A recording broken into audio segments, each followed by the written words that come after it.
Live. Ladies and gentlemen, boys and girls, lax rats alike, welcome back to another live edition of the Crease Dive. Today is Sunday, May 19th, and there are 4 group of men out there. They've just punched their tickets to come to the greatest city in the world for Memorial Day weekend. I mean, you think about Memorial Day weekend, it's the unofficial start of summer. You got people going to the beach, you got people going on vacations, but there's not a single person in the world who wouldn't die to be in Philadelphia for Memorial Day weekend. Final Four action. Listen, quarterfinals just wrapped up. I'm all raspy right now. I got coach's voice. I got allergy voice. I've been watching lacrosse all weekend long on the couch, so I'm losing it a little bit. So I'm going to need the boys to step in for me here soon. But quarterfinals wrapped up. An unbelievable way for them to wrap up with a double OT dagger for Virginia. We're going to get to that later. But boys, what a weekend for lacrosse. What a day for lacrosse. We got one more weekend left of college lacrosse coming up. So how are we feeling after that weekend? How do we feel heading into Memorial Day weekend? And how do we just feel in life? Just want to check in on the boys, see how you guys are doing. Oh, I fucked that up with the headphones, Ness. You got to take this one, brother. I can't complain too much, Jordy. Enjoyed a lot of good lacrosse. You know, some games weren't as good as the others, but like you said, we capped it off with a bang. It's late into May. We're a week out from Memorial Day weekend. Just good vibes around this type of year. I feel like at least on the East Coast, everyone's always in a good mood around Memorial Day. You know, you're going to get off work a little bit. You're going to get to go down to the beach probably. The tourneys in Philly. I know one thing for damn sure, and that is Salisbury will not be in fucking Philly next weekend. Go fuck yourself, Salisbury. We'll talk about that later, baby. I'm feeling great. It felt like a good win for me this weekend in the D2 world. Yeah, that was big for the Cabrini Cavaliers. Huge upset win over Salisbury. It wouldn't be right for Cabrini to go out any other way without a win against Salisbury after they just owned you guys for years. It's nice that you guys finally got one. But back to the D1 action. It was a great weekend for lacrosse. Let's clap it up for some lacrosse. Lacrosse won again. You know who really won? Dude, us, the fans. Again, yeah. Just lacrosse. In the end. Yeah, the sport, the fans, the players, perhaps not. Brennan O'Neill, we'll get there. But overall, great day. I was out at Hofstra yesterday, 9,000 people. It was jammed. It was buzzing. It was alive. The Kavanaughs obviously had some strong, you could tell that they had a contingent there. But it was a great weekend. Today had some great games. Absolutely ended on fire with that double overtime. But let's start off with the Notre Dame game. All right, let's start right there. Jordy, I'm going to handball this to you. What's your initial thoughts on Notre Dame? Look impressive after the Albany hiccup in the first half last week. Was Georgetown underwhelming? What were your overall thoughts on the game? I think that, Georgetown, I don't want to say that they blew their load too early, because I think where Georgetown blew their load is exactly what you should expect from them. Listen, you guys caught Notre Dame in a bad spot in the regular season, right? You got 2 combined goals from the Kavanaughs in that game. Did you guys beat Notre Dame that game? Absolutely. But also not really. You guys didn't get a great showing out of the Kavanaughs in that first game. You had to expect that things were going to be different when May rolls around. The weather was kind of dog shit this week, especially on Saturday. Great day on Sunday. But either way, warmer weather. It's May. This is where, the Kavanaughs come to play. They're back on the island. You had to expect to get punched in the face by the Kavanaughs. I think that Georgetown expected it, and it still hurt like a bitch when they got, rung up by, what did they have? A combined 8 goals out of Pat and Chris. Mm-hmm. Just a really, listen, when you let those guys get loose and you let them do what they do best, there's just no way. I don't think that there was any team that was going to come out of that game yesterday and beat Notre Dame. So I don't think that it's that rough of a loss for Georgetown, but I do think that it's a loss that they're starting to get a little too comfortable with being just a team that makes it to the quarterfinals, and then you're just that doormat team for some team to get really hot heading into Memorial Day weekend. Fat and happy in the quarterfinals. Look, if that's the standard is the standard. The quarterfinals is the standard then for Georgetown. The standard at Notre Dame, it's making it to championship weekend. That's what championship programs expect. No, but jokes aside, I called it. I mean, I don't think I've called a dub that good well in so long, especially after a lot of my takes this weekend backfired on me. It's good to shout the one that I got right, which was Georgetown losing by like 4 or 5 goals in the quarterfinals. Rinse and repeat. Do it every year. Buy them, sell them, and then like lose a game, whatever. Georgetown, that felt nice. But let me just give you something to the Georgetown faithful. If I was Georgetown, I'd simply have Graham Bundy score 5 goals every quarter. I think they would have had a good shot if Graham Bundy just let it rip. I don't think Entman, if you gave Graham Bundy 100 shots, that Entman could have came up with 1. That's how good Graham Bundy was shooting the ball yesterday in the fourth quarter. I had -4.5, ND by 5. I was sweating. Yes, what did you think about the game? Same boat as you. Was sweating out that 4.5. I feel like Notre Dame was never going to lose, but I was definitely like, is it a little closer than I thought it was going to be? Yeah. I was rooting for you, Dukes. I didn't want you to lose your hair. I was never going to lose my fucking hair. Let's just start it right there. That game was never in question. The spread, perhaps. Georgetown didn't have a prayer in that game. Chris Kavanaugh, to talk about him and what he did for Notre Dame yesterday, made him look better than any Kavanaugh has ever played in a Notre Dame jersey. I don't think that's so far-fetched. He legitimately looked like the number 2 recruit or whatever he was coming in, a playmaker, a scorer, doing it from all levels, outside, inside. He looked phenomenal. It made me question, should both Kavanaughs get the Tewaaraton? Wow. Should it be a 3-way Tewaaraton for Pat, Chris, and Entman all up there? If the Kavanaugh Tewaaraton to everybody. Put me in the running. The Tewaaraton 3-way? Yeah. No, but there was did Georgetown. So number 1 Redwoods fan coming in here saying, did Georgetown's coach's outfits cause a distraction for him and his team? Listen, I do. This is a couple episodes in a row now where I'm becoming a Kevin Warren guy. I wasn't necessarily I wasn't anti Kevin Warren, but I thought that he was maybe a little bit too much of a character out there at times when it's like, listen, like what does Georgetown need right now? Like, where do they want to go as a program? I don't think that they're ever going to be that perennial, like, hey, like our season starts Memorial Day weekend. I don't think that they're ever going to get to that spot. So I think, for where Georgetown, I think that we're hitting their ceiling right now. Like they're peaking at where they can be as a program. They might sneak into a Final Four here and there once every 15 years. But I think that this is exactly where they need to be, like where they can be. And I think like Kevin Warren's a perfect guy for that, right? Because if you're a team that just shows up to get your dick kicked in like every quarterfinals and you have this hard ass coach who's like, all over the boys, but like realistically hasn't won dick before, it's like, all right, dude, like, why don't you calm down? Like you haven't done anything. We're not going to listen to you. Shut up. Like it's only a matter of time before you get fired. When you have a guy like Kevin Warren, who guys like really seem like they love to play for, I think getting to that quarterfinal and like wanting to be the team that gets that guy over the hump, I think is like that. Like that can work for Georgetown. Yeah, that makes sense. It does. I disagree holistically though, in the sense I think Georgetown should be a team that fights for Final Fours. I think that they get the talent to come in. It's they're the number 1 team preseason last year, 2 years ago, top 5 the past 3 years. That's why with Georgetown for me it's so frustrating because I'm like they should be in championships, they should be in Final Fours. Why aren't they? Yeah, I think they should. The recruits that they get, I think that there are 6 good lacrosse teams. Yeah, and I think that Georgetown should be in like the 6-7 range.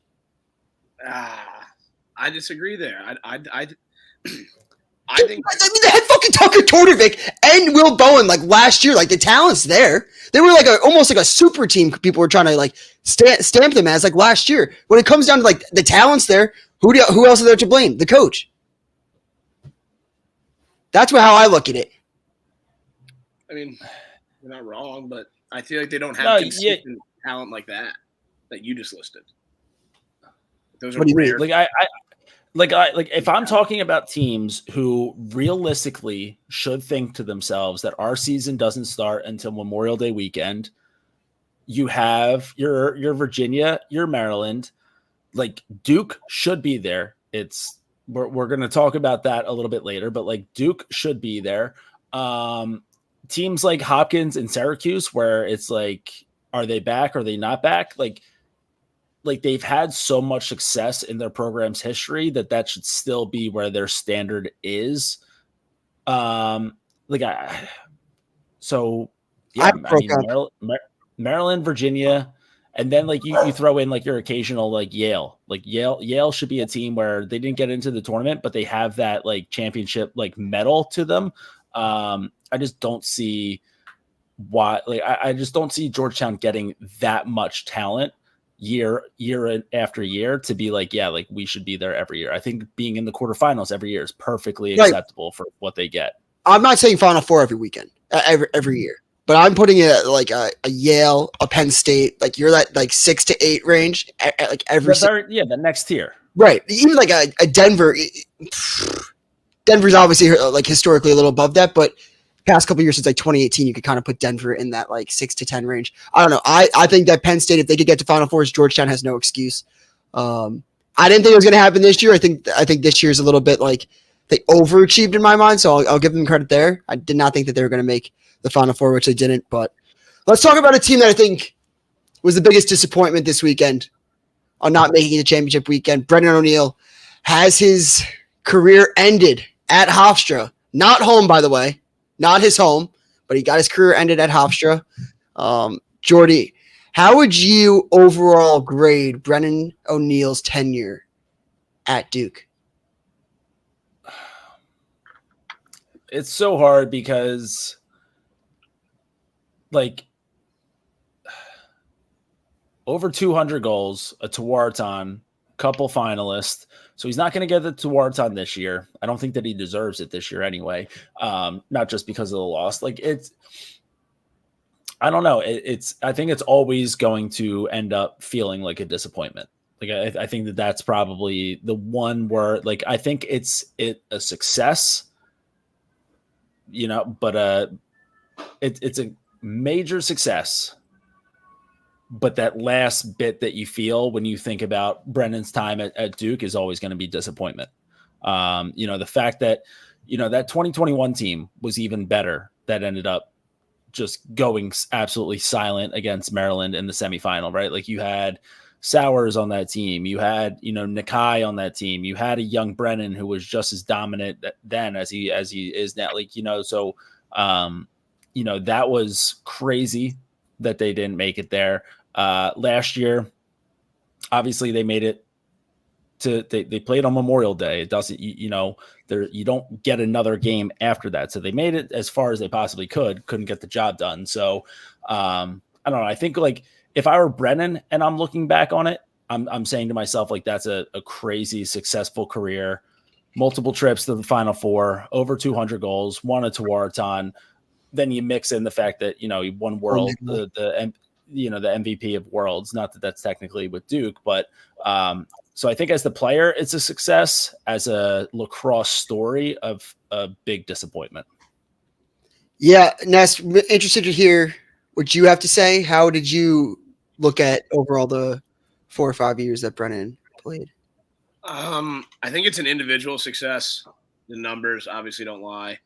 It's just like it's such a taint on the legacy to not get over that hump, or at least get back to even if he got back to the finals this year and didn't win, that to me would have meant a lot more than just losing the quarterfinals. Like I do think he had a chance to do more, which sucks to say. Like I hate to be like you could have done more because I'm sitting on my couch watching him and he's playing, but I mean he kind of went away for like 2.5 quarters. He's supposed to be the best player in the world, and you got to treat every play like it's kind of one of your last. And I just don't know if we got that out of him, which sucks. But he's unbelievable. I think this one's really gonna like put a big asterisk on it, but his numbers are crazy. And then obviously outside of Duke, when you loop in the world games, like overall he's been a success. It's just the team has underperformed as well as him sometimes in big moments, I think is the best way to put it. But unreal career. Actually, so Dukes, here's the question for you then. So I think the way that you were leading that question leads me to believe that you think that it's also like his career in general would be labeled as a disappointment without a championship or at least another run at it. Would you say that loss yesterday, does it taint Brennan's legacy more or Danowski's legacy more? Great that question. Danowski wasn't able, so who does that, like, what do these 4 or 5 years fall on a bigger disappointment to, Brennan or Dino? I wanted to blame Brennan so bad yesterday. And it was like when you're watching the game live, it's so different than watching because Hofstra doesn't have like the replays or anything. So I'm sitting there just like, wait, holy fuck, did Brennan even touch the ball in the second half? And then I'm like, they didn't, like, did he have to force it? Is that up to him? Is it up to the coach? So when you ask, is it more attained on Brennan's legacy or Danowski's legacy? Which player had 3 goals yesterday? 3 goals, and people are going to be like, casuals will be like, well, that was a bad game when you have a hat trick. I'm putting on Danowski, and I think Danowski, in some weird world, gets all the recruits, gets to the Final Fours, and it's going to sound ridiculous, but the offense has not been there with the talent, in my opinion, for the past couple of years. There's always been something missing. And I don't know if it's like an outdated approach to the game, but I'll say this. We are warming up the seats to being like, is it outdated? I'm not ready to put him on the fire Danowski train, but I will question him doing this. I think Matt Danowski is a great coach, not talking shit, but Matt, you are about one bad year away or a couple, like, from people talking to you like Iowa football. The son's the offensive coordinator, the dad's the head coach. Get him out. I think that John Danowski almost I'll give them one more year. I'm not ready to put out this take so hard, but John Danowski might have to fire his own son to save his own legacy. Wow. Dukes or Jordy, do you know when the last time Duke won the national championship? Do you know what year it was? 2014, but look at all the Final Fours he made. Because I do think that I do think that making the Final Four, you should still get credit. It's really hard to get there. Think about how many just because you fail at a really big stage does not mean that you should be diminished. Because we look at Kevin Warren and who loses in the quarterfinals every year. And we're like, he's a great coach. The guys love to play for him. Why aren't we saying the same thing about Danowski? So because the standard is the standard. The standard for Kevin Warren's way different than the standard for John Danowski. Right. And I agree with that. I do think that losing in Final Fours and championship games does kind of give you the benefit of the doubt, especially because you lost in the championship game last year. So can we warm up Danowski's seat? Yes. Can we get the conversation started? Yes. But for a guy that spits out hot takes and wanted to get this take out so bad that you should fire Danowski, I'm not ready to go there. I'm ready to go. I think that Danowski might have to fire his own son to save his own legacy. Because that offense, the amount of talent that he's had at his disposal over the last couple of years and what they've been able, no championships, you're telling me? No championships? Dude, and it goes silent and it's not like they had a weird day on Saturday. It's not like it was damn, they just couldn't get anything going for those last couple quarters, while Maryland was mounting that comeback. And and by the way, we're gonna have to we can't get to the next game yet. We got to give ourselves a chance to talk about Maryland because that deserves some more talk here. Obviously, I think that the Duke failure to reach the semifinals is probably a little bit more of a story than Maryland making another. But it's not like yesterday was just a weird off day for that offense where it was man, we just couldn't get it going and things just didn't really go our way. And, Maryland played a great game and they were able to come back and we just lost. That was their MO pretty much the whole season. They had every game at some point, the offense just went silent. They just weren't able to get anything going. And for the most part, they've been talented enough that, the offense going away for a quarter or two didn't kill them. When you're going up against Maryland, a team who, listen, I think the whole podcast needs to eat some crow right now. We all thought, Maryland shouldn't even be in the tournament. Idiotic thing for all of us to say because Maryland is the tournament. I never said you had Notre Dame by 5 in 2021. But Maryland is the tournament. This is just what they do. John Tillman shows up a couple days before they get the boys to practice. He gets everything downloaded on the iPad that he needs for the rest of the weekend. And he just has his guys ready to go. You got Luke Weirman playing in his 18th year of college lacrosse, winning every single faceoff. And like, not only does the Duke offense, like, not like they go away because, you know, they're kind of pissing the ball, but even the very few, they didn't have any chances to really piss the ball away because they didn't have the ball at all in the second half. Weirman keeps winning all the faceoffs. You know, there was a point in that game where like I thought like Maryland looked bad in that first half. Like they're turning the ball over left and right. Looked like they've never cleared the ball before in their life. You know, and there was one point in the third quarter, turnover in the clear for Maryland. Duke gets it, runs it down their throat in transition, made it a 9-6 game. Like to me, I was like, all right, like there it is. Like Maryland's run of being, you know, just mark them in for the Final Four every single year. Like that's finally over. And we get another shot at watching Brendan O'Neill try to win. And that, like at that point, like I was already ready for the storylines. And then it just went haywire. And then Duke went silent, couldn't get the ball. Maryland goes on their run, and now they're back in championship weekend, like they always are. And it was going back to like Duke's failure and how we were harping on Danowski. It was a complete coaching masterclass on the other end of the field. He got out coached. Like I'm not sure I've seen an out coaching session like that. You know, like Would you say that so maybe Danowski doesn't need to fire Matt, but what if he has to do an entire season holding an iPad on the sideline? Yeah. And for a guy that like this guy hates technology. John Danowski despises technology. Keep talking. I'm going to try to find this quote from Danowski that I saw. Are you talking about the review? Yeah.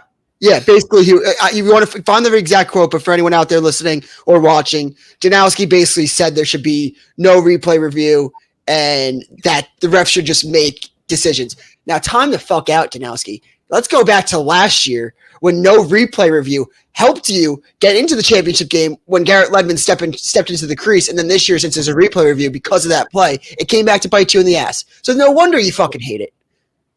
Well, yeah, I like obviously, yeah, no replay last year was sick. Right, this year replay was bad. But he said, yeah. So this is Danowski talking to God knows who. But I hate replay. I don't like it in any sport, Danowski said when asked about the Maltz goal. You know, I think we're human beings and we're playing a game. To me, there's no place for technology in the sport, but I get it. We have to keep up with the times. Do you, Danowski? But the whole team jumped on the field. We're playing a game. The coach ran into one of our players. That's not a great look for our sport, but it is what it is. Like, you talk about the mental gymnastics it takes to be like, you know what, technology, like this video replay screwed us over, and it's a terrible look for the sport because a coach accidentally bumped into a player. Like old man, the sky, like disrespecting the creators game. He's just pissed. He's just being pissed to be pissed instead of just being like, yeah, like we got fucking worked. In the second half of that game. Old man. So he hates technology. I think that he should have to because he got out. I mean, he's been getting out coached for years now by John Tillman. I think John Tillman's record against Duke owns him. So I think it's either you got to fire Matt or you got to do a whole year with carrying the iPad around. And I think that also it was glaring that Ajax wasn't on Brennan. And, you know, I think that like all week, someone that like looks into defense, I was looking forward to Ajax versus Brennan. Ajax was on Zawada. And I think right there goes to show, says a lot about Ajax. Cause usually as like you're wearing number 1 at Maryland, you want to be the guy, you want to cover their guy, but to not have the ego to be like, I'm just going to do what's best for the team, and to go on Zawada, who initiates a lot of the offense for Duke, was a great coaching decision. But then you look at the other, like the adjustments that Maryland was able to make throughout the game as well, change the game flow, bring people out of the box, change up who was at the attack. Where was Danowski? Like, I get Naso. I'm not going to blame Naso for having like a disaster class at the Faceoff X because I know he was banged up. So I'm not going to harp a kid that's injured and is an All-American. But at what fucking point are you like, holy shit, he's not winning a goddamn face-off. Let's change something up. Let's get a poll. Let's double the polls. Let's do anything besides sending this poor kid out there to fail. It didn't make any sense. And there's that stat, Jordy. I think you sent it to me yesterday.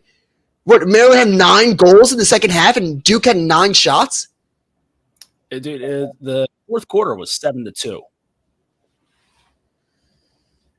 That's bad. I mean, they collapsed in an all-time fashion, and we keep talking about the face-offs. The guy was, I know he's banged up. He was 9 for 28, and the other face-off guy only took 1 draw. Right, and that's what I'm saying. Like, I'm not going to blame the kid for injuries, but why do anything else? Try anything else. Here's the thing: get scum. Like, dude, throw, like, do anything. So first off, Henry Bard on Duke took faceoffs all throughout high school. Big old pole. Like, dude, just throw him out there. Whistle blows, stand up, take a good old fashioned hack at Weirman's wrist. Maybe slow him down a little bit for the next time that you throw Naso out there. Like, dude, like, you got to do anything. Do anything, Jordy. Why didn't they do any? And these are 2 teams that I grew up, like, I think I started getting on the, I don't know. There's something about Maryland. I think it's been since ND by 5 that I have a little sour taste in my mouth. But these are 2 programs that I equally like. I do not root for. I like to see them, I guess. But I was angry after this Duke game because it seemed like it was coaching malpractice. It truly felt like it. Like watching, you're just like, holy shit, they should not be losing this game. Aggravating beyond belief. And, you know, I said it about Virginia, which we'll get to, and about Duke, and what really it boiled down to for me, why these teams were in championship level, in my opinion, was goaltending, but for 2 opposite reasons. Goaltending for Virginia for the ups and downs, and goaltending for Duke. Yes, Jameson was on his head all year long. Bright future. But I said, when you have to carry the legacy of Brennan O'Neill on your back, can you handle it? And when you get punched in the face in the fourth quarter, as soon as Maryland got like 3 by there and tied the game, I was like, there's no chance Duke's winning this game. A rattled freshman goalie to have the worst game of his career so far. I knew whenever they lost, I didn't know if it'd be the quarterfinals. I didn't know if it'd be round 1. I didn't know if it'd be the semis. I just had a gut feeling it would be because of goaltending, or, you know, goaltending playing a part in a vital moment of the season. So, I mean, yeah, it played a part, but it was everything. I mean, they couldn't get a stop on defense. They couldn't get a save. They couldn't win a faceoff. And then when they got the ball down on offense, they couldn't score. So it was like absolutely everything fell apart in that fourth quarter. But again, the biggest thing there is it's not like this is like the first time this season that Duke has had a quarter where they just look like they completely forget how to play lacrosse. Like they're an ASUN team. No offense, ASUN. But I do also think that, like, when I harp on this all the time, but like when you win, I always think like when you win, go like 60-60 from the face-off X and the goal, like you should not lose any game whatsoever. On the opposite end, if you're winning 8 of like what, they're 8 of 28 from the face-off X, you were saying, Nestler, and the goal is 36% of his shots. Look, I don't care if you have Gary Gate out there with Mikey Powell and Brennan O'Neill. I don't know if they're winning that game. Yeah, that might be. I'll tell you what. Speaking of Gary Gate and teams that look like they didn't know what they were doing playing the game of lacrosse this weekend. Boys, so are we all good on Duke, Maryland? Credit to Maryland for getting there. Listen, you guys aren't excited. Like I'm not excited to see Maryland in there. Like a lot of people on Twitter coming after us, being like, "You guys counted out the Terps." Like, no, I'm just not excited. There's nothing exciting about the Maryland Terrapins. Like they just go in there, they take care of their business, they win games, but like nothing about it is exciting to me. Not the goaltending, not the defense, not the offense, not the coach. Like everything about it is just so. There they are again. So I'm not rooting against Maryland. I'm just like not like pumped to watch them play. I have a question. Dukes. I have one question. Go ahead. Yep. Are we going to talk about Luke Weirman like having one of the best college careers as a face-off guy? I think that he would need to win. He needs to win. Because right now, I'd say that Petey still and like this is still like that generation.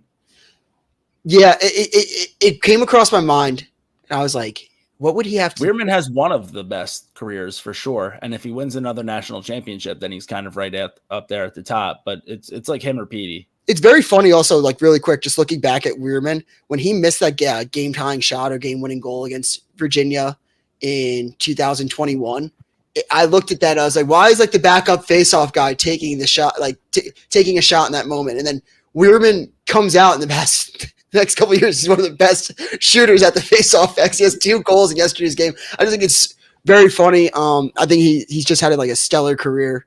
But yeah, I'd put him. I think like if he got another one, he would definitely be in the PD conversation. I think he might be better than PD, but I don't know. It's definitely tough. But yeah, let's top into the Syracuse game.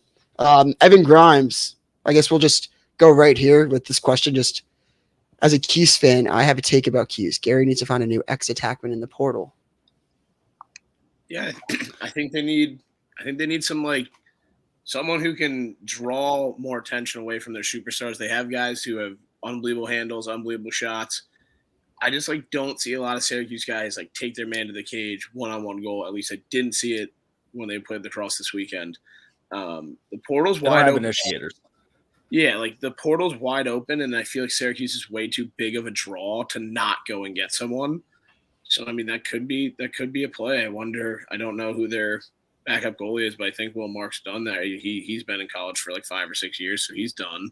It'll be interesting to see where they end up. I think their young offense is fun, but you're losing a lot of key guys, whether it's the transfer that came in or your starting goalie. So we'll see what they need to do. See, like I don't know. I would say yes. Like they absolutely need to. Like right now, I think Michael Leo is like a guy who can kind of just he can win a matchup, get top side. He's not going to lose anyone with shake. But he's going to win a matchup. He's going to draw a slide, and that can kind of get things moving. I just think right now, like this Syracuse offense, and I tweeted this out earlier, but it's like they're just so addicted to finding a skip pass that like I guess at this point you just live or die with it. And they've been living with it for a lot of the season. And today they died hard with it. Like there were just so many moments where it's like that Denver defense, and by the way, Denver defense, just a bunch of big, meaty bullies.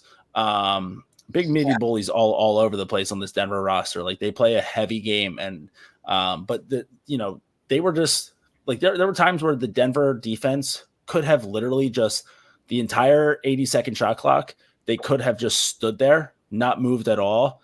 And I think that the Syracuse offense was still going to try to find a way to throw a skip from their ankles that kind of goes through one defender stick, goes through another defender stick, like boomerangs around, goes through the first defender stick again, like just looking for these crazy windows to sneak these crazy passes through.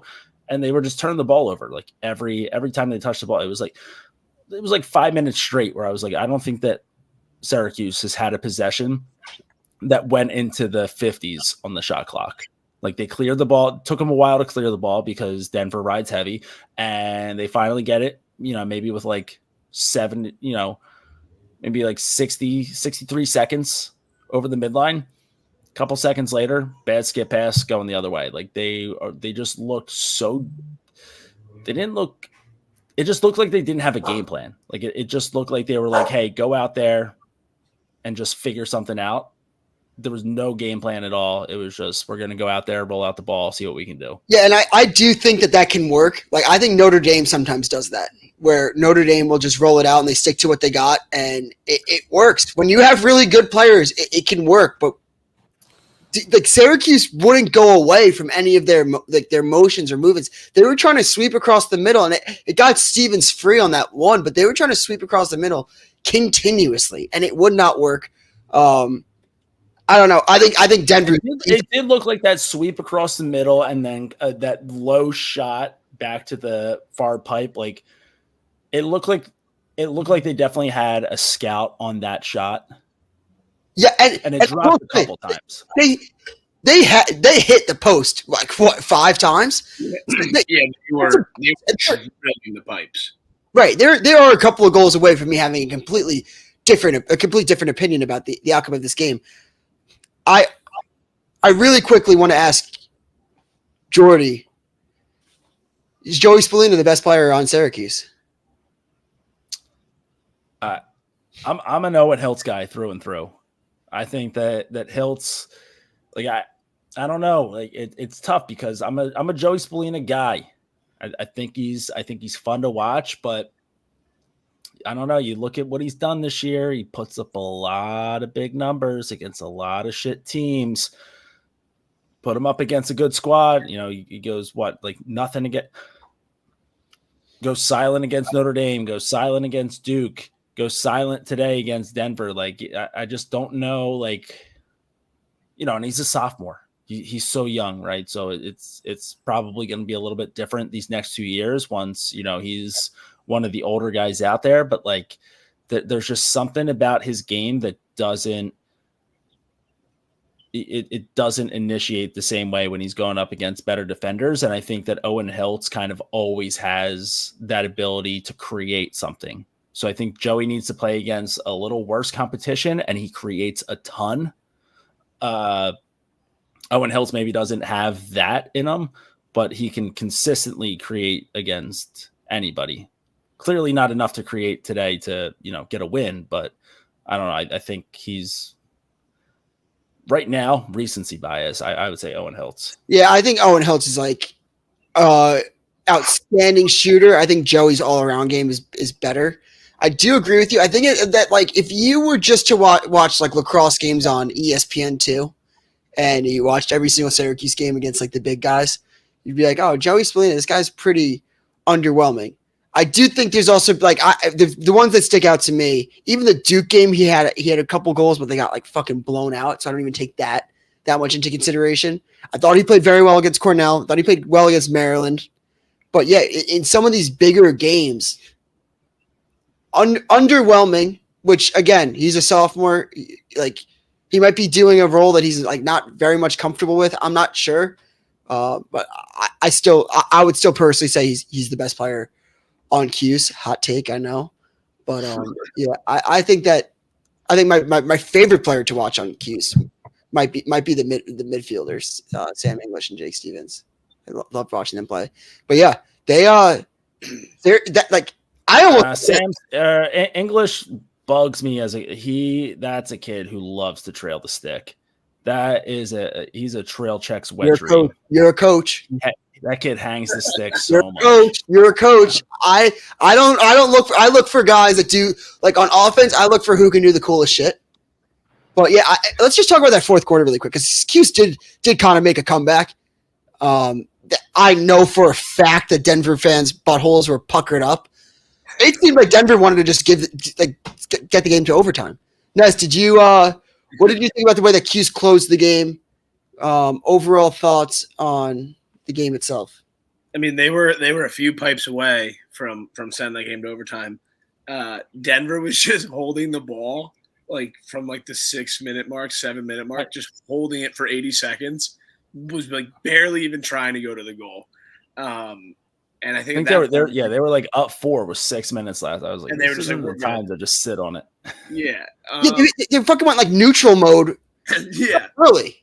Yeah, they were just chilling, which is kind of funny because it did work. I mean, they basically were like, call our bluff and like try to score 4 goals. They definitely left the door open like way too much for Syracuse. They easily could have blown that door down. I would have loved to have seen 1 or 2 of those pipes go in. Then we're looking at just like one because Denver kept also turning the ball over on clears at the end. Like they just couldn't hold on to it even when they had it. And I was like, Cuse is getting a chance again when they were coming out and pressuring in the 10-man. It sucks. We've been kind of high on Cuse all year. I would have loved to see him get back after it. Don't hate Denver. They're kind of a gritty team to watch. I like their goalie. He's a Husky guy, so hopefully they'll be fun to watch next Saturday. So, but I don't know. Cuse just didn't have enough time. I think one of those games where if they had a few more minutes, we could have been seeing it go to overtime. Jordy, I got bad news. I think you're on mute. Jordy, you're muted. There we go. Had to yell at the dog to get away. Threw myself on mute. Yeah, I didn't think that either team looked particularly good in that game today. That was like a really sloppy game to watch, a frustrating game to watch on both ends. Listen, I like Denver. They're scrappy. They're gritty. They play, again, they play a hard game. I don't think that they're particularly going to match up great against Notre Dame. But what I will say, Dukes, I'm a big fan of history, and I love when history repeats itself. Sucks that Ness isn't in here for this one. I don't know how he just got kicked off, but he like riddle me this, Dukes. Denver, they've won one national championship before in their program history. When was it? 2015. 2015. Where was the national championship that year, Dukes? Philly. Now, do you remember who they played in that national championship game? Sergio Perkovic.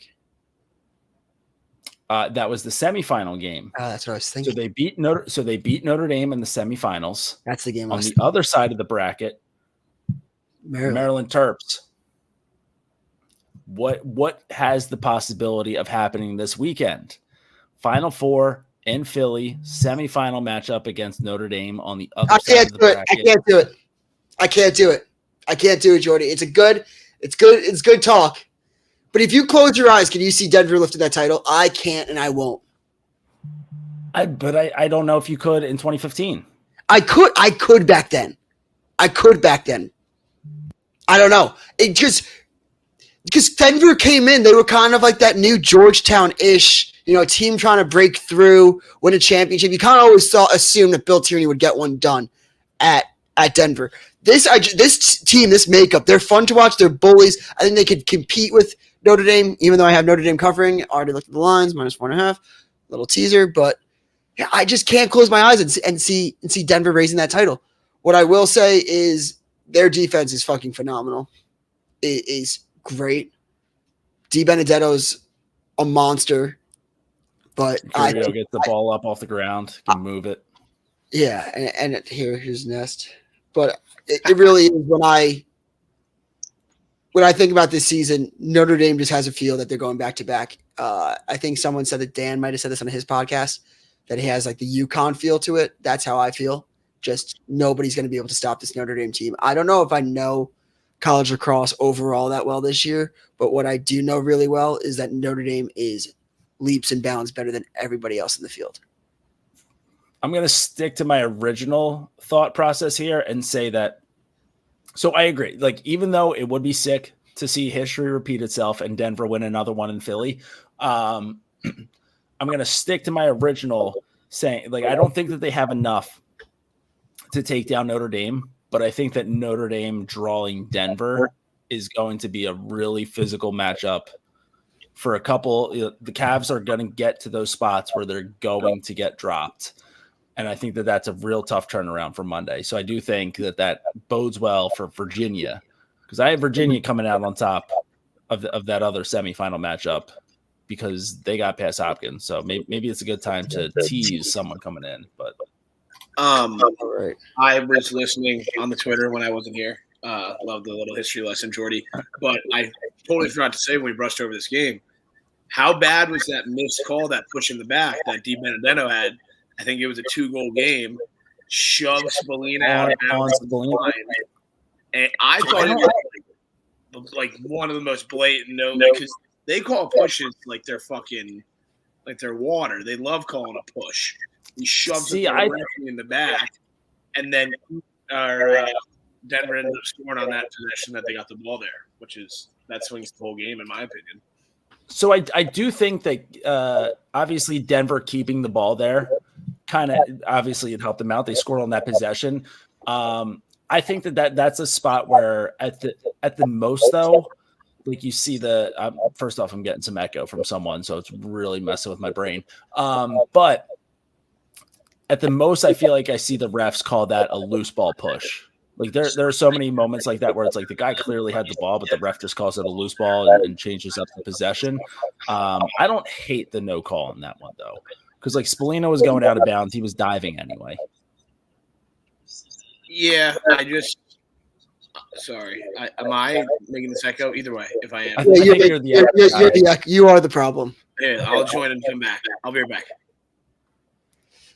good transition. Anyways, we're done with that conversation. We're gonna hop into the last game of the day. We're gonna bring on a very special guest, the biggest Virginia lacrosse fan maybe of all time.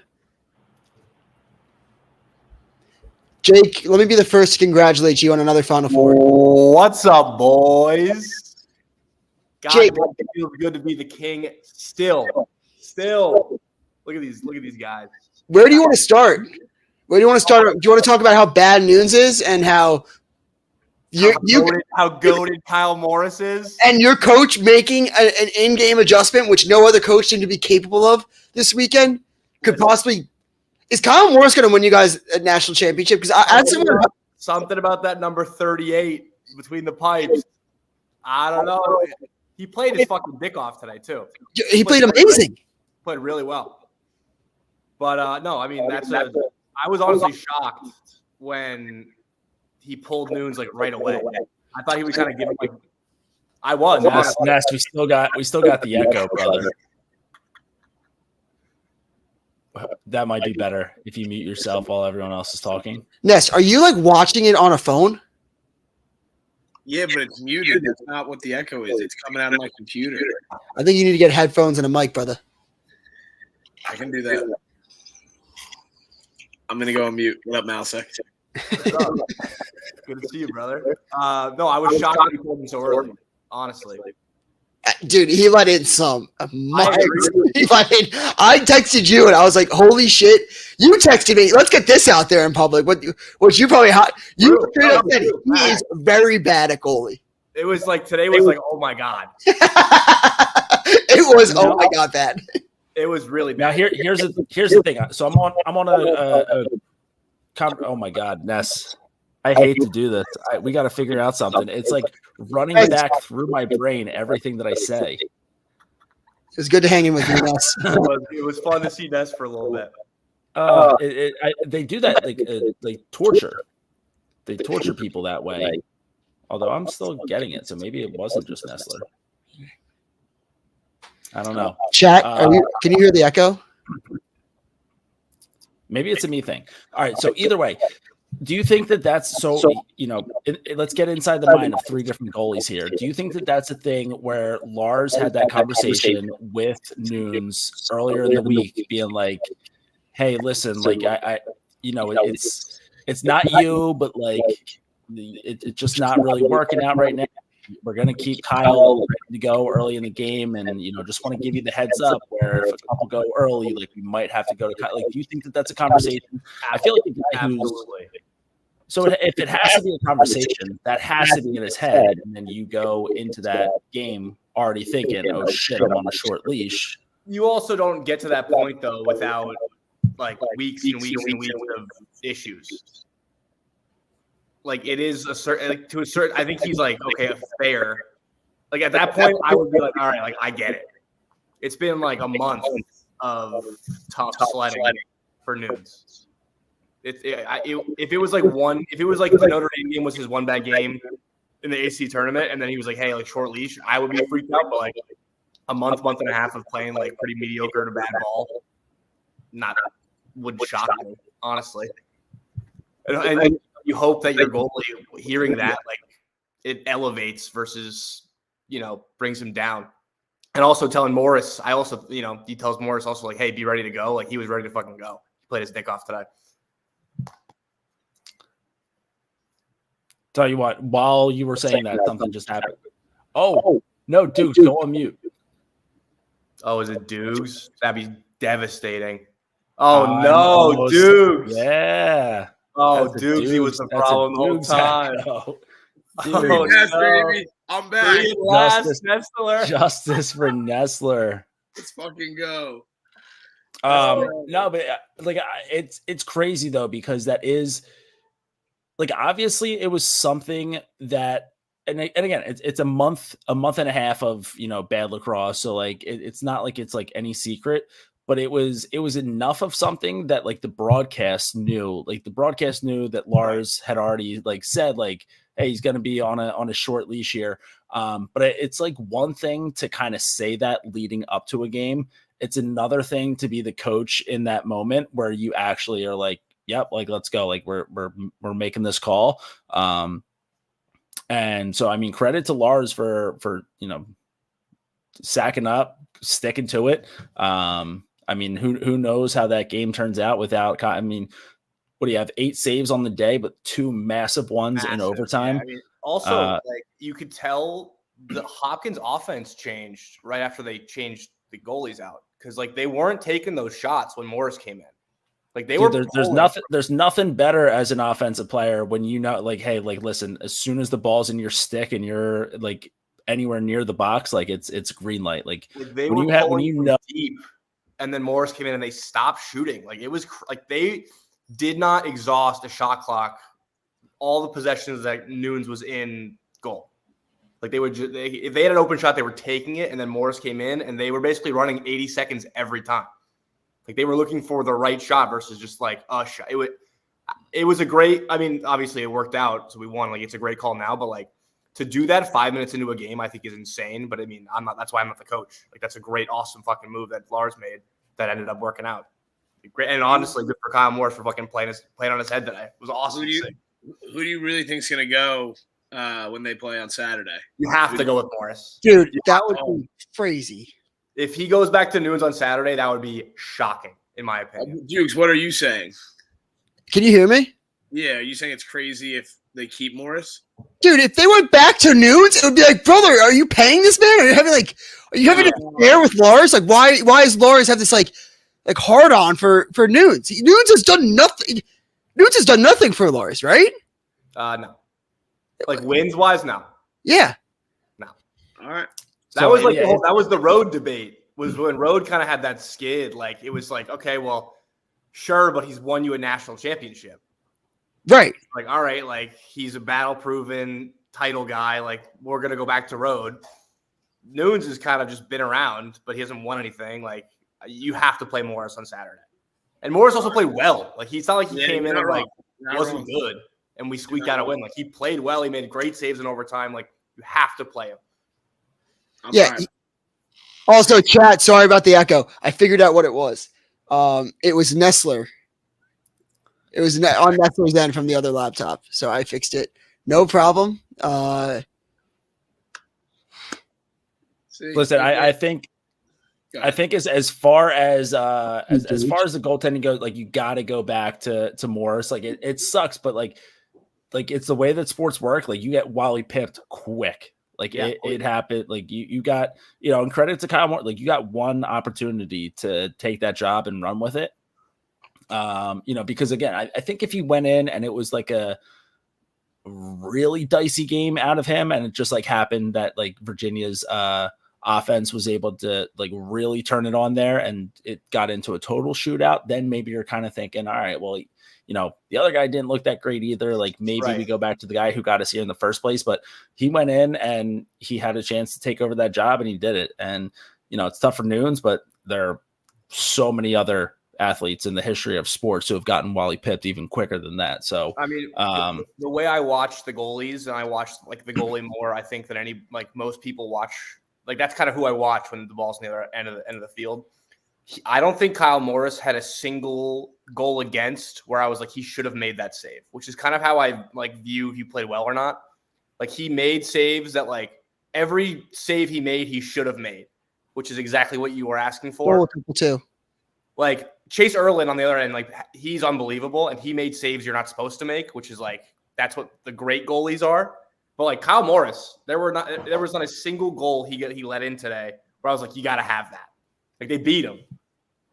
Everything else, he was like, that's what you're supposed to do. And he did that. Like Nunes today, I mean, 17 yards away. It's like so far. Like you got to have those. Like that did not happen with Morris. That's why you got to play him on Saturday. That pole goal, I was screaming, pull him.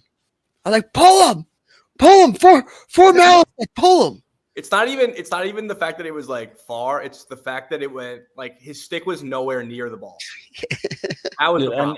And it's just like it's not all goals are made the same. Like not all 17 yard bombs are made the same. Like that's a goal where like that's where the Hopkins sideline really starts feeling like, all right, like it's a green light to let that ball fly the second you have your hands free, because this guy's not stopping anything. Like that, like that's a devastating goal to let in if you don't make that, like, because that could have gotten ugly at that point if you don't make that change. So so here's my question. So best coaching decision of the afternoon: Lars yanking Nunes, going with Morris between the pipes, or the combination of Lars and Cassis calling the timeout and just saying, you know what, the way that we're going to win this game is we're going to put the ball in number one stick, get everyone else to just get the hell out of his way, and let our horses do it for us. So that's the question. The goalie pull, the decision to just give it to Shelley and let him go. Like, don't even draw up a play. Just say, Connor, take the ball, go to the net, win us this game, make sure that we have practice tomorrow. I mean, I've been asking them to do that for like 2 weeks, so I'm glad that they finally did it. I think the Nunes decision was predetermined, so I wouldn't even really call that a decision. I think that was just kind of following the plan. The Shelley thing is just, like, they haven't done that enough, so I'm glad that they finally were like, all right, fuck it, like we've played way too much lacrosse today, like just the best player in program history, go score and win the game. I've talked to dudes about this for weeks too. It's like, I forget what it was the Notre Dame senior day game. He didn't touch the ball at all in the second half of the game. And I'm screaming at Dukes over text message being like, why isn't one touching the ball? Give him the ball. Why is fucking Ben Ware pulling up from 18? Like, what are we doing? Give him the ball. And that's what they did. That's the best decision of the day. That's to answer your question. Give your best player the ball, let him go score, and we'll see you in Philly. Exactly right. Danowski could have taken some lessons in that. I'm sure Duke fans were screaming to give 34 the ball. But, yeah, I thought Virginia, I think, is the big winner, because I firmly do believe that now Kyle Morris kind of knows going into the semifinal game. Look, it's Notre Dame, in my opinion. Mm-hmm. But if memory serves correct, the goalie in the Notre Dame games against Virginia was Nunes, right? Like last year? Or just overall, like this year? Oh, yeah. Nunes played every Morris never came in for those games. I think he might have come in at the end of the ACC tournament game when we were down by like 10. It don't matter. I sincerely think that, like, they changed something up against Notre Dame, and I've always thought that Nunes was the problem for Virginia to get a championship. I'm not saying I think Virginia is going to win the championship. All I'm saying, if they do, it's going to be because of the goalie change. Yeah, we are also rooting for a 60-degree cloudy weekend in Philadelphia next weekend, boys. That is what we are looking for. We cannot have an 85-degree sunny day Saturday and Monday at the link. That we cannot have that. I noticed that today. We have like 6 players that can run up and down the field. So we need it to be real cold and real overcast Saturday and Monday. Real quick, just saw someone pop up in the chat saying that McKay Millen very underrated today. I wouldn't say I don't know if he was underrated today. I think that he was like really noticeable. Like we haven't talked about him yet, but that's so I mean maybe, but I mean the fact that this kid, freshman, just balls of steel, like this kid at no point in that game did it ever seem like any of those moments were ever going to be too big for him. Virginia, you guys never led until Shelley scores that double overtime dagger. So first lead of the game, the last lead of the game, but you're playing, you're down the whole game. You got Cormier not really able to find it until a few minutes left in the fourth quarter. So you need someone else to really step up, really take over a game. The fact that it's a freshman stepping up into that spot, that's where Virginia, like you guys still have 2 more games, well, at least 1 more, maybe 2 more games left this weekend. But even if Virginia doesn't win a national championship this year, I think Virginia is still so set up with McCabe Millen moving forward, where it's like Duke doesn't get in this year, and then you lose O'Neal, and it's like McAdory's great, but I just think that it's I don't know. I think the transition from going from Shelley to just handing over the keys to McCabe Millen is going to go pretty smoothly for for the Cavs. I thought that he was sick today. I thought even in the first overtime where no one was able to really get anything going offensively, I thought that McCabe kind of had that look in his eye like he was about to finish the game. First overtime, though, by both teams, really just ugly lacrosse. But the one guy who I thought might have been able to snap everyone out of it was going to be 9. Yeah, he looked phenomenal. Did you guys think that he stepped in the crease? Yeah. No, Yes. Yeah. I did not. 100%. I didn't think he did. Yeah, I thought that roll. His toe as he's releasing and stepping forward, that toe rolls on the line. It's 1,000%. I think I couldn't disagree more. Same. The first angle, I was like, oh, he's 100% in the crease. Like, we don't have to show this again. And then that last angle where they slowed it down, I was like, oh, that's not in. Or like, it's not enough to overturn it. Why? I might be exposing myself as a bit of an idiot here. Why are people complaining about the lines being blue? Like, why would it matter? Why does the color of the line matter? I feel like I don't think it's because it was blue. I think it's because it was like the faintest blue you could possibly have. It was so light. So it was like very hard to see like where like the edge was on the graph. Yeah. They were like baby sky blue. It was the get better paint. I didn't know people were but I was outraged. I hated it. I'm totally fine with the call on the field being a goal. I think it's wild for the fact that we do have video replay now. We do have the review for that to get reviewed and still stand. I don't think there was enough evidence to overturn the call. I think if it was, I think if they called it in the crease on the field, they would have said the exact same thing. Call stands. I agree. Yeah, I agree with that. That's fine with me. I don't think it's obvious to make it out to me, Jordy. I think that there was enough to overturn that, and those refs just didn't want to make that decision. I think that was. Yeah, I disagree. I think if they had said no goal in the crease and looked at it, they would have said call stands. I think it was so close that either way, they wouldn't have been able to have enough evidence to be like, all right, we made the wrong call. I feel like every important replay we see, you can't. It's just always inconclusive. It's like what. Like, I don't know. The replay kind of sucks. It's no, I mean, like the fucking goal mouth. Oh, Nestinowski over here. Like the goal mouth, like clearly.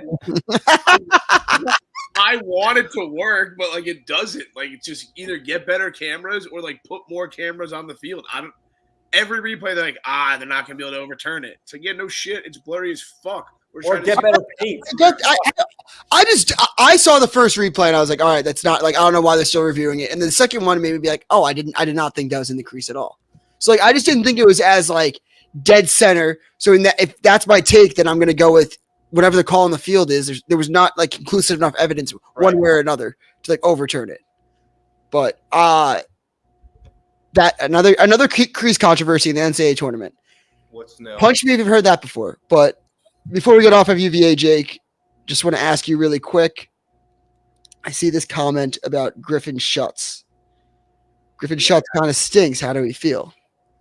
I'm so torn on Schutz because on one hand, he's like one of our midfielders that can actually like move and generate offense, but at the same time, like he makes decisions sometimes where I'm like, dude, like what? Like he got like helicoptered today. It's like, how do you not know that guy's there? It's shit like that happens. And I'm like, it sometimes people are like, but he's like got a motor. He can shoot. Like some of the shots that he took were pretty bad, but he is like a physical presence, can run, gets back. Like, and he's one of our best midfielders. Like it is what it is. I think his problem is that I think that he thinks that he's faster than he actually is. That's a good point. Like I think that and when growing up in high school, kid's a mutant. He's bigger and just stronger than everyone, right? So you can make up for that lack of speed if you just run through everybody, and then you have 6 defenders on the ground. Like obviously you're going to have your hands free. When you're not running people over, like that guy's still like you might have just passed them, but that guy's still right there. Like he's not on the ground.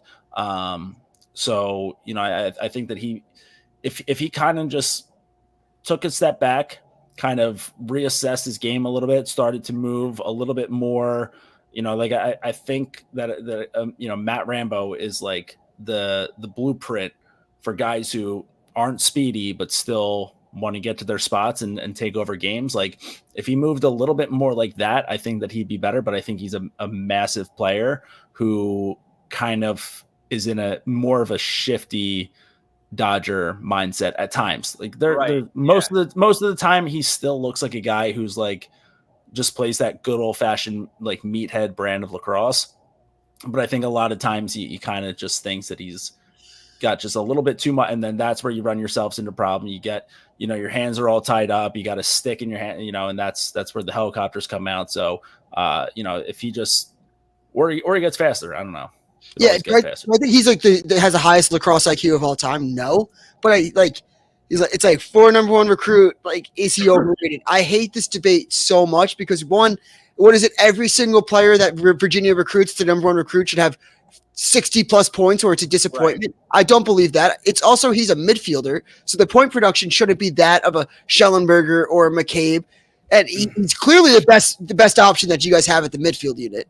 I personally think he's very good, but he makes boneheaded decisions sometimes. That's like my take on him. I think today wasn't his best game by any means, and he still had 2 points.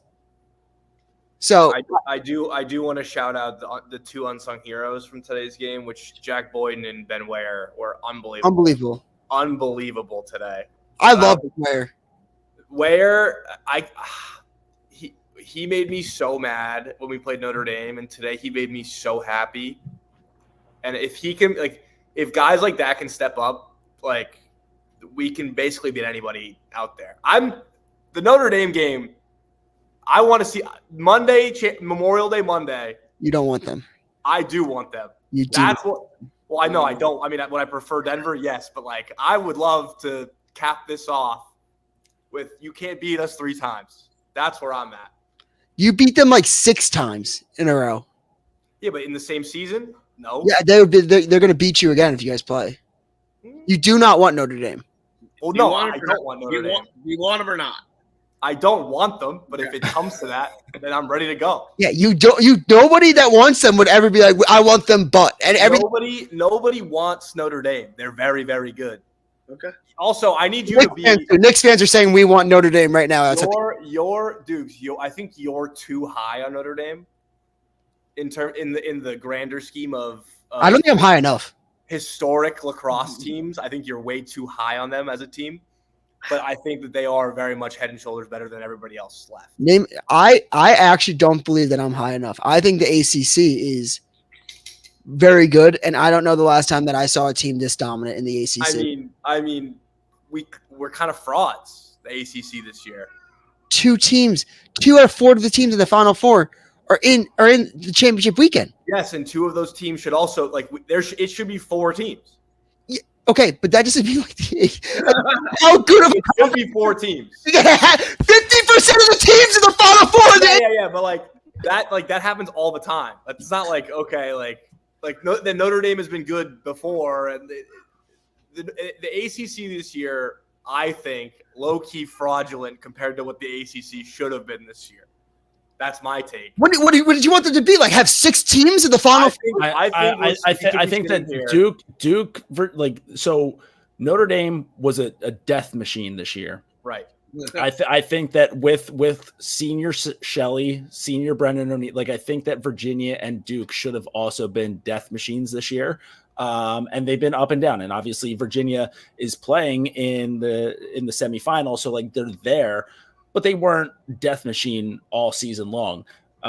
So I would kind of agree. And then North Carolina is dead. Who knows what's going on there? But at least they'll get to watch Metzbauer play in the Final Four this year with coach there with Denver. So good on them for losing him. The second ACC team in the Final Four got beat by every other ACC team besides the team that sucks. Everybody else should be here. I think 3 out of 4, sure. I don't think that it's this big old disappointment. I think it is, dude. I don't think it is. I don't remember the last time that the ACC, the ACC hasn't been this good in a long time. And by that, I mean, Duke losing to Maryland is I was shocked. Syracuse losing to Denver wasn't shocking, but they should have won. Like that's where I'm at. Is like it should be a 4-team ACC Final Four. It's not like they lost like 1,000 to like get. I agree. I'm not saying Denver a good team. I hope they win on Saturday. Like I'm not saying that. I'm just saying like I'm sitting here thinking like the fact that it's not. I think you're a little. I think I don't think that you're high enough on this Notre Dame team is like the UConn basketball. No, they're shut up, dude. No, they are not. They are. If you watch every this weekend, you're like, holy shit, this team is so much better than every other team. That's crazy.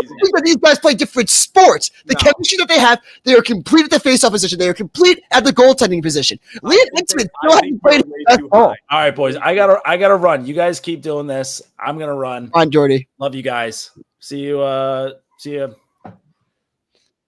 You are insane. I don't think I am, dude. I think you're way too high on them. Like historically, I think this season, like they're very good. Give me your all-time teams. But my point, okay, I will. But before I say that, I think that you're looking at this as like I think it's a weak rest of the country. I think that they are not like head and shoulders unbelievable historic lacrosse team. I think that the rest of the teams might just be not that good. That's what we said about 2022 Maryland, like we suck off. And I think that the rest of the competition was not that good. Fair. The two teams that probably could have beaten them, and again, they should get all the credit they deserve in the world because they beat who they were supposed to beat. They also didn't lose to anybody. But you also like that year, Notre Dame, they didn't do what they should have done earlier on in the season, given like the makeup of their schedule. They gave Maryland their closest game of the year and probably could have taken Maryland in the NCAA tournament. Duke also didn't make the tournament that year. Like that's like the field that year was by far the worst field the field has ever been. I'm not arguing against that. I'm just saying if you look at like teams that have won a national title, like I even would say like if you look at just the way teams are constructed and like all that shit, like the Yale team that won a national title would compete very well with this Notre Dame team. Like there are a lot of teams that are like very, very good that I don't think that this Notre Dame team is like historically unbelievable. You're calling for the nostalgia factor. I don't know if I am. I just don't know if they're that dominant in comparison to other historic teams. I think they're that dominant. I don't know. I don't think you're high enough, Malisek. Yeah, I think you need to get way. I mean, again, they're the best team in the country this year. I agree. I'm not arguing like they are. I just don't know if they are as good as Duke's thinks they are compared to other great teams that have happened in the past. That's my entire take. I think if you take this Notre Dame, if they win the national title this year, and you put them up against some other great national title teams, I think you'd be very surprised at like the result. I don't think. First off, I disagree with you, and you also have to find some teams that have gone like back to back with like basically the same makeup of a roster. Right? Yes. That will put them down as one of the greatest teams of all time if they go back to back right now. Yes. Sure. If you single out like one, like I'm saying that I think that they should belong in the discussion of best team ever. 100%. Okay. That's fair. That's not what we were saying. That means conviction that I could say they are a top 5 team ever. I don't know if they beat every single national champion in that top 5. Okay. But I do think that they'd win a couple. Like I don't know, like matchup wise, but like I don't know. I think you're just not high enough on them. You're a Liam Ensign hater. Me? Yeah. Since when? I don't know. I just labeled you as one. I want to get these people I around. was the one that texted you best goalie ever. I know. No, we did have that. We had a discussion about it. But you also told me that Matthew Nunes outplayed him, which still makes me mad. We did. But I was also like, I'm an Ensign glazer. Nunes did outplay him in that game, though. I stand by that. Yeah, I know. Yes, 18-9. Yeah. Yeah, nice. We'll see. No, we'll see on Monday. We'll see it next Monday. I'm excited. Wow. You know what you wanted to say this entire time, by the way? You wanted to say that like 21 Virginia was better than. I wouldn't again like that's a very competitive game. I agree with that. And I would say like the best team ever dominates that game. You know what I mean? Like that's where my brain's at. I disagree with both. I think if you're gonna pick up like a 1980 like fucking mollywops like everybody else. If you bring like the best like 1980s team or 90s team, I will be like, yo, like 21 Virginia and 24 Notre Dame are both like beating both of them. They're playing with fucking like concretes on their feet. But I don't know, man. I don't know. It's a good question. I think that you think I'm too high on them. I think that you're not high enough on them. All right. I mean, to only lose to run through an like no COVID year either. Like everything's normal now. Just run through, demolish the ACC. Well, yeah. This is the last COVID year, though. There's definitely players playing their like 5th and 6th years. I don't care about that though. I mean more like the shortened seasons or like it's a real year. We can't construct like the same games. Yeah, I don't give a fuck that there's also, here I have a question for you. Is Cormier's goal record like ever going to be touched? Just because he played for like in college years. Yeah, but he played. Gutty had 4 years, and Cormier played in less games. Oh, really? Yeah, I discovered that because I was trying to argue with Cormier. Okay. I was trying to be the asshole that's like Cormier's record doesn't like. I was thinking about that, and I was like, damn, like he played forever.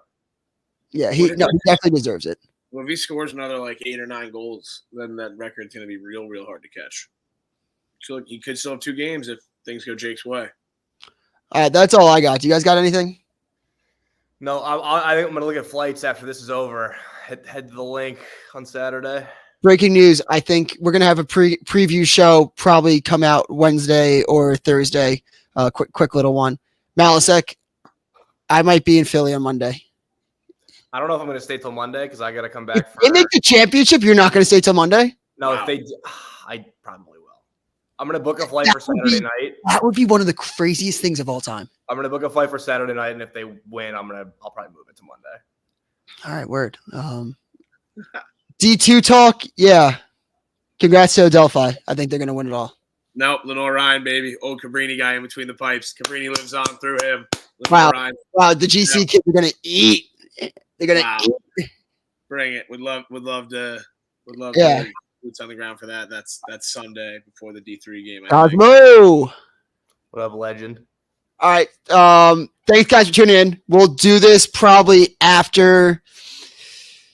What do I have Saturday? Saturday, I have a wedding, so we won't do it after that. Maybe Nestler, you and Jordy could try to hop on or do something. But yeah, we'll probably do this after the national championship in some regard, maybe at night or late recording. But thank you for tuning into the chat. This is a bunch of fun to do. Jake, thanks for hopping on, man. Congrats to Virginia Cavaliers.